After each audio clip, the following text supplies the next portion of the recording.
शान्ताकारं भुजगशयनं पद्मनाभं सुरेशं विश्वाधारं गगनसदृशं मेघवर्णं शुभांगं लक्ष्मीकान्तं कमलनयनं योगिभिर्ध्यानगम्यं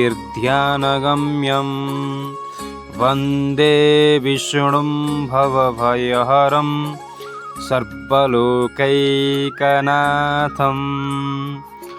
शुक्लाम्बरधरं विष्णुं शशिवर्णं चतुर्भुजं प्रसन्नवदनं ध्यायेत् सर्वविघ्नोपशान्तये प्रसन्नवदनं ध्यायेत् सर्वविघ्नोपशान्तये।